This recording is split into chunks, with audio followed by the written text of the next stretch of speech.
Once again, we enter the portals of the World Adventurers Club and join its members in the spacious lounge where the quartet is entertaining them.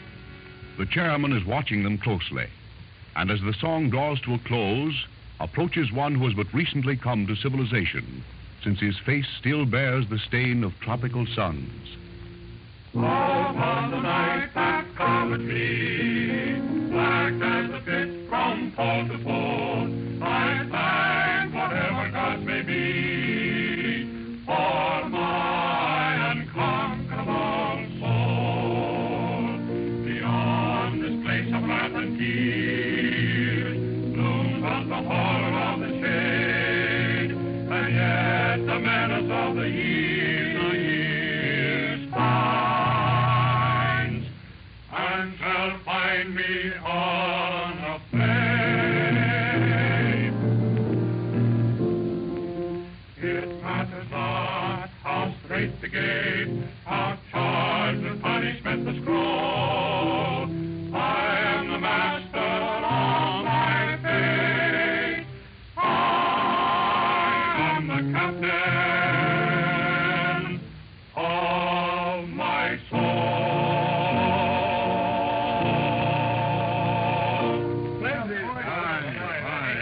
Mr. Bertram, Mr. Bertram, you have spent many months in the Samoan Islands. Surely you have had an outstanding experience while down there.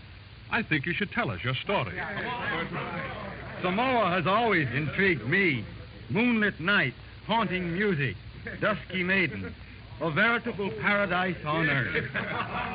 Well, it is all you think it is now, Mr. Jones, but not so very long ago, this particular island was under a reign of terror. Terror? In the peaceful Samoan group? That is unusual. What caused it? Well, you've aroused the curiosity of a hard audience, Bertram.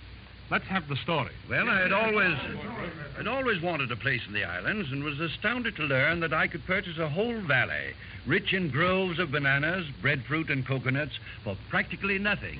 Nothing? How is it that the natives allowed such a piece of land to get out of their hands? For this reason, after buying the property, I learned that the valley was taboo. Couldn't get a native on the place. They whispered that it was haunted by a gigantic dog, a dog of fire, that appeared at the full of each moon, hoping to catch some Samoan unawares and carry him to everlasting torture. It wasn't a pretty picture that Hawana, their chief, painted for me, but something had to be done to end their superstition. There was only one way to end that terror, and that was to trace it to its source. So, at the next full moon, I invited the whole village to feast with me. There was music and dancing, but nothing could wipe out the fear in the eyes of the Samoans. And Hawana, their chief, was uneasy.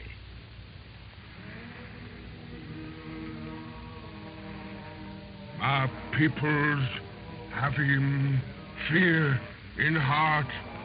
You make him come out in full moon, man. Look here, Hawana. There's a fortune in copra in my valley, and the whole island will prosper if your people will work with me. If they don't, I'll bring my own men down here, and you'll lose money. No good do him.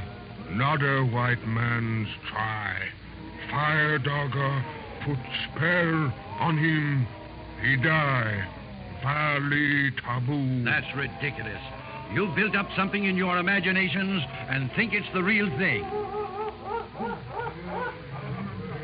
What the devil? Fire dogger. You hear him? You no believe now? I'll admit it sounded like the howling of a dog, but good Lord, that doesn't prove anything. Oka, him come for sacrifice. You bring him, my peoples here. Now you save him. This nonsense has gone far enough. I'm going to see what kind of an animal is making all that noise. Come with me, Hawana. Show your people that you are worthy of the name. Hawana love life, but he not afraid to die. I come. Good for you. I have my gun. You take your spear. What the deuce are they singing about if they're so frightened? Him death chant. Maybe so help us into spirit place. Come, Awana. Let's get this over with. Oh. What's wrong now? Look. Fire dogger track on ground there. That's funny. Glowing trail. Must be fireflies. Him. Fire dogger track. You believe now. No go follow him. I always finish what I start. We'll follow this trail, whatever caused it. It's leading down to the sea.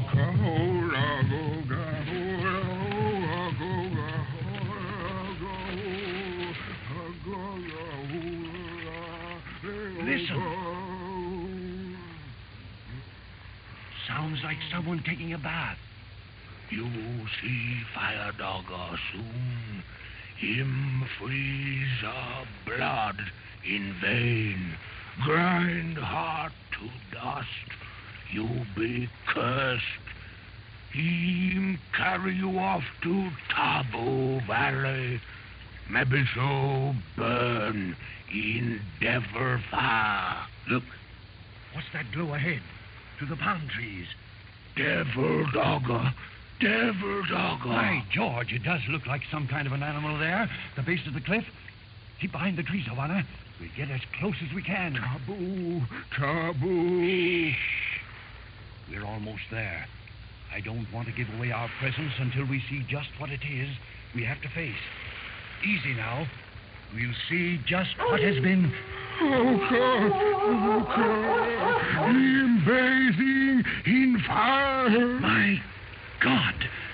It is a dog. Radiating fire.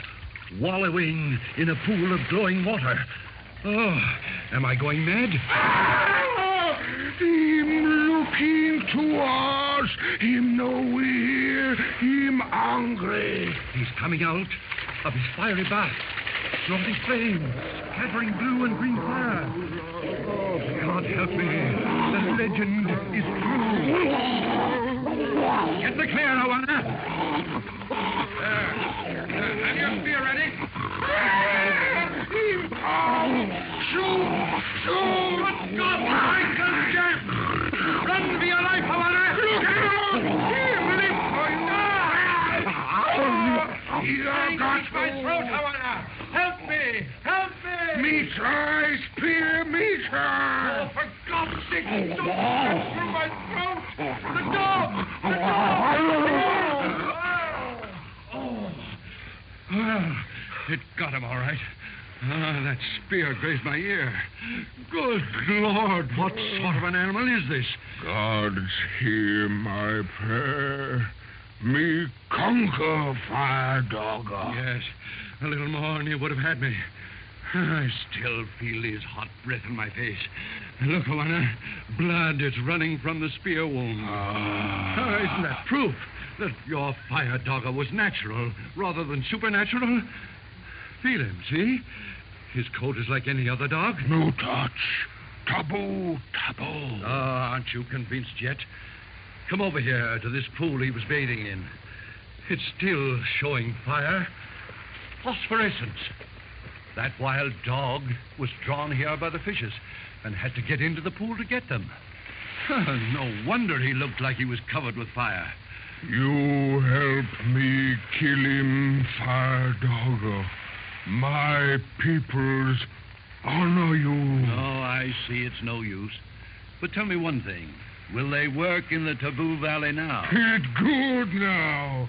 My peoples work for you. Thank heaven.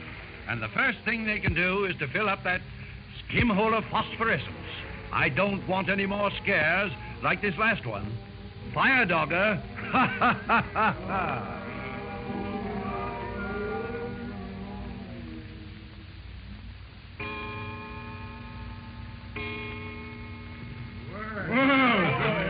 Oh, boy, that's the darndest I've ever heard.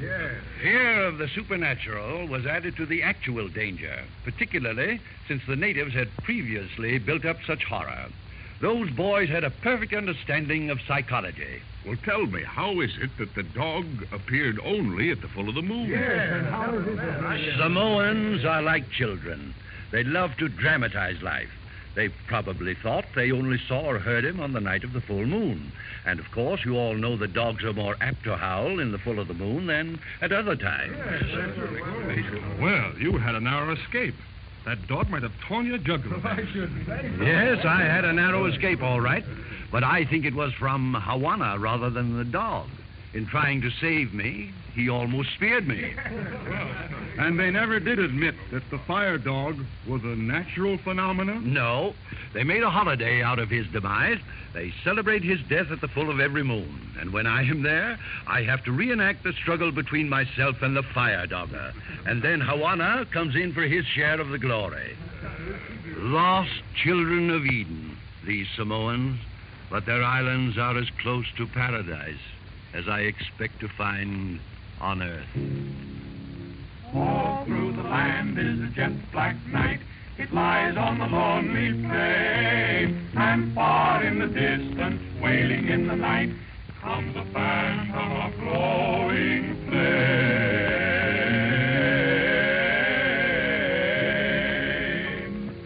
Across the magic valley comes the crying of the wind, but swifter than the breezes in their flight, all the devil dogs are racing, flaming fire, and away into the night.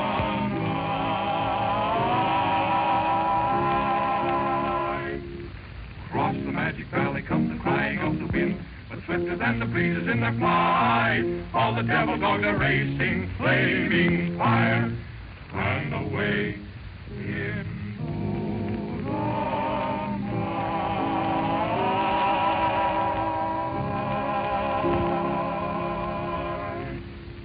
And thus we find humor as well as danger and excitement in adventure. We must leave the adventurers now, but they're always ready to welcome us again to listen to their strange adventures in strange lands.